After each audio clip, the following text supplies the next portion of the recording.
Hi, welcome back to Bride Society. I'm Rebecca and this is Laura.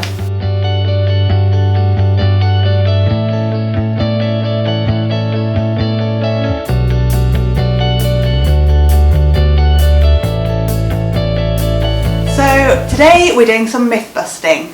So there might be myths and either lies but you don't quite know they're myths and lies yet, that you hear about when planning your wedding. So things maybe you've been told by family and friends, these things you have to do, these are things you can't miss out on, these are the expectations on your weddings. Well, we're here to squash them all. Yes, set the record straight.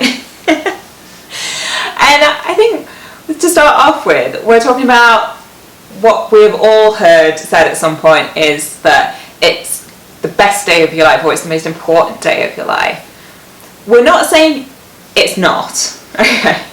And like me, it was an excellent day and things, but I suppose we're trying to deal with the pressure that maybe comes with that expectation that you then maybe put on yourself that you have to be perfect. At the end of the day will be whatever it's going to be, right? And that will be your wedding day. So, you know, you can plan all you like, but just I think is if you can go into that actual day with the mentality at the start of I've done all that I can do, whatever happens, and I'm gonna just try and enjoy it because it's here. I only theoretically get to do it once. And sort of accepting what will be. Yeah. And there are going to be other important good days in your life as well. It's not like you've peaked, goodbye life. Yeah, hopefully there are other things to look forward to afterwards. Yeah. So moving on to the next myth or lie. More of a lie, and we've said this many times before. It's our soapbox topic. Yeah. It's wedding timelines in magazines. Then generally full of lies. Unrealistic timeline expectations like booking really key suppliers 2 months before your wedding is probably not going to happen if you do leave things like that late. So yes, use them as a guide. Look around, compare different ones if you do want to kind of get a rundown of when you should be doing what, because you've probably never planned a wedding before, so there's a lot to get to grips with. Yeah. And just, if you know you want certain people, certain things, book them as soon as you know, as soon as you can. Yeah. And then traditions. So there are certain things that you have to make your wedding legal and binding, okay? And we do have another video on what those things are. We'll link that in the description box below. But a lot of it is just tradition, so it doesn't mean you have to do them. So, you know, things like that you have to be given away by somebody, that you have to like walk down the aisle, you have to spend time separately. Yes, that you can't spend the night together before the wedding, like all those kind of things. It's a myth. You don't have to do that. It's your wedding. Those are not part of it being legally binding or any of that. So set yourself free. Yeah. Just pick the ones that you want or that you like the idea of. We're not saying that traditions are bad or that you shouldn't do them, but it's just we're saying don't feel obligated by them, that you have to have them, because you don't. Yeah, and along those lines, it's the things that you have to have as part of your wedding. So whether that's a photographer, a cake, wedding cars, things like that, that yes, traditionally, again, they're often part of the wedding, but if you hate with a passion having your photo taken and really don't want to be put in that position on your wedding day, don't have a photographer. Yeah. Or if you're just being cautious about where you're putting your money, like, you know, and or if so, then you kind of think, oh, which things are most important to me, and maybe you think, oh, maybe having an official photographer isn't so important because everyone has quite good quality camera phones these days, and just deciding what's important to you in that sense. Which kind of does bring us on to money as a topic. That the bride's parents pay for the wedding. Some might. We're not saying they don't. I think maybe historically that would have obviously happened much more when people typically got married younger and weren't already like have careers and living together and all those kind of things. But yeah, the majority of people now pay for the weddings themselves, or maybe have contributions from family members. Yeah, so don't just expect your dream wedding to be paid for, I think. And another thing that's quite a common myth when it comes to booking suppliers is that if you mention the word wedding, the cost just doubles. In the past, people have said, oh, you can get round it if you say you're just having a party or it's a birthday celebration. It's cheap, but there are reasons why, and weddings can be more expensive. And this could be because there needs to be extra kind of communication, there needs to be extra things brought in, especially there's lots more time put into coordinating with you before the wedding, rather than maybe just turning up on the day and just having an empty hall for a birthday party, something like that. So weddings can seem expensive, but there's often a good reason why suppliers have the price that they have. Yes. I mean, we're not saying that it's not someone out there that's charging more just because it's wedding. Like, we haven't surveyed every supplier that's out there, but yeah, it's generally speaking. And as well, this idea that weddings have to cost a lot of money. Like, that you have to save for years and blow all your money on a wedding. You can. But they don't, what we're saying is they don't have to. I say there are essential costs in terms of like having the person there to legally marry you and things, again, our Wedding 101 video. But the rest are just frills. So it's, again, picking what's important to you, where you want to prioritise your spend, and setting your budget. Now, as I say, they can cost a lot of money, and really your imagination is the limit, and therefore cost can spiral. But you may also have decided that you want to spend a decent amount of money on your wedding, and if you're good with money and know how to manage your budget, then that's your choice. It's also not letting people kind of making you feel bad for spending a lot of money on your wedding. It's your wedding, your money, and people say it's not worth going into debt for your wedding. Well, maybe for you it's not worth it. That's fine, but there's a difference between just sort of going into debt and manageable debt. And if you've just decided that's what you're going to do and you've got a plan for that, that's fine too. Yeah. So I appreciate it is just one day, and so people say that's a lot of money to spend on one day, but it doesn't actually necessarily have to be. So when I thought about my wedding, well, I made it a weekend for a start, not just one day. And as well, when you think about the things that you're buying and getting for your wedding, you can try and maybe think about, can those things be used again, repurposed, hung in my house as decoration afterwards? Can people take those things away and use them? And all those kind of things. So it's not necessarily all about one day, or even if you're changing outfits for this second part of the day. So I had a different dress for my first dance because it was a choreographed thing, and I didn't feel I could move around in the big dress. But I deliberately chose something that looked bridal in that context, but in another context wouldn't look too bridal. So I've been able to wear it again, and actually, in fairness, because of Bride Society, I had worn my wedding dress more than once as well. But getting your money's worth. Yeah, exactly. Yeah. And talking of wedding dresses, now you've probably heard people say that they get the feeling when they know they found the one, when thinking about their wedding dress, wedding outfit. Now, I think neither of us had that overwhelming feeling that we knew immediately that was the dress for us, and that's fine. We still picked. It would have been nice to have that, sure.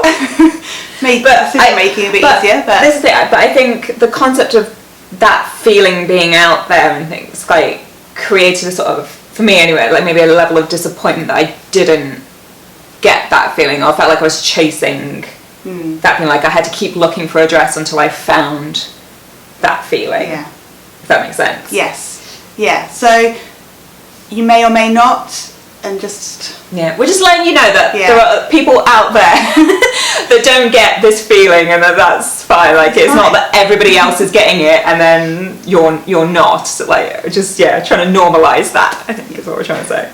Yeah, and also normalising the fact you don't have to lose weight for your wedding if you don't want to. If you do want to, for you, great, go for it.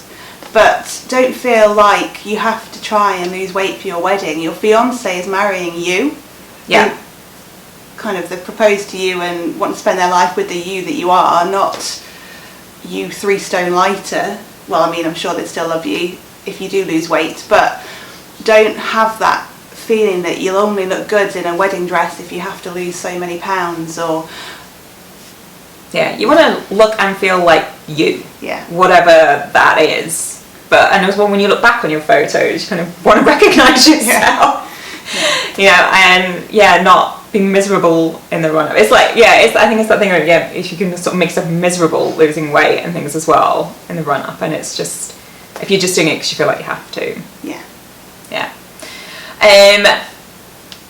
Moving on, that it's all about the bride. I think we've all heard that one. Yeah. And even, it's perpetuated by suppliers that I encountered. I don't know about you when you were at wedding fairs and things, talking to people, but there's certainly, it's kind of the reverse of car shopping, right? Where, like, whenever I've been car shopping with my husband, who doesn't know how to drive, they all look at him and try and it infuriates me, but I'm sure, like, when we went to suppliers, it's sort of the reverse happened, where it's just looking at the bride, and some of them even said, well, it's all about the bride, or it's your opinion that really matters. Even if they were kind of like jipping, like, it's a little bit like, well, no, it's our wedding, and I certainly very much wanted my wedding to be a reflection of us and ours. And I mean, granted, there are occasions where he had opinions where I wish he hadn't. But it's obviously about the two of you. Yeah. And like, your other half might not care. They might not have opinions. Might not be that fussed about what colour table linen napkins. Except for yours. Well, yeah. And that's fine too, as long as you're both on the same page about how much involvement both of you want and have. Because if they don't have an opinion at all, that also puts a lot of pressure on you to plan everything, which might also be a bit overwhelming. But I'm going to chip in with one more thing here. Oh, go on. Is that I discovered my now husband had opinions, just not alternative ideas. So, like, I would be like, what about this that I've been working on? No, I don't like it. Give me something more. We got through it, it's fine, we got down the aisle. But I'm like, bring other ideas, people. Anyway, sorry. So communication. So knowing where you both stand, how much involvement both of you want. There are ways around it. Wedding planners exist if you do want some help planning. Also, if your other half wants to be involved, that's great. Yeah, grooms, you're allowed an opinion. We're saying it here, it's official. Next is that women don't give speeches. Now, this is quite UK specific. If you're in North America watching this, you'd be like, what are they talking about? So traditionally in the UK, women basically just don't speak at weddings. The bride doesn't give a speech, the bridesmaids don't, the mother, but nobody. Like, just the guys. Obviously that does not have to be the case. I gave a speech at my wedding, but yeah, it's not commonplace here, but it doesn't mean it has to be that way. I don't think I've been to a wedding where any other woman in this country, where another woman's spoken. Have you? Possibly since yours. Right. You were was I a trendsetter? Yeah. I don't know if it helped that I was marrying a North American, so half the room already expected it. Maybe. I think there's definitely, I've become more aware of more people wanting to do it. And again, it's that choice. I didn't give a speech at my wedding, but I didn't want to. But I felt as if I had wanted to, I think I would have felt okay about standing up, and I wouldn't have forgotten bridesmaids. My speech. Your husband's never going to live that down. No. I was forgotten in case you missed that. Yes, her husband left me out. Mention the other bridesmaid just. I wouldn't have done that, obviously. No.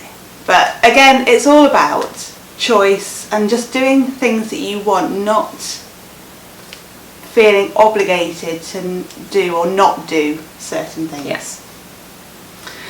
And our final myth, lie, mention that we're going to talk about is Pinterest. Now we love Pinterest. We do love. We've got a Pinterest account. Yeah. We'll link it below Yeah. so you can go and check out all our boards.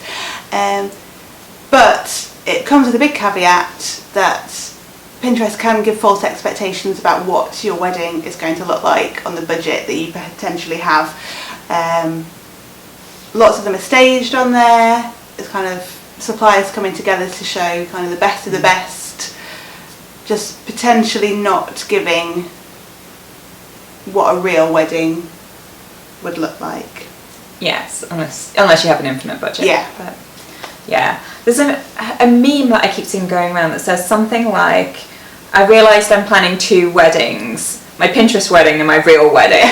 You've seen that? Yeah. It always makes me smile every time I see it because of this exact thing. It's just, yeah, I mean, it would be amazing, but... Yes. So as long as you go into the kind of the black hole that is Pinterest with your eyes open and kind of realistic expectations that you put everything you're pinning on your boards, you probably, as I say, unless you have an infinite budget, you probably won't be able to have everything.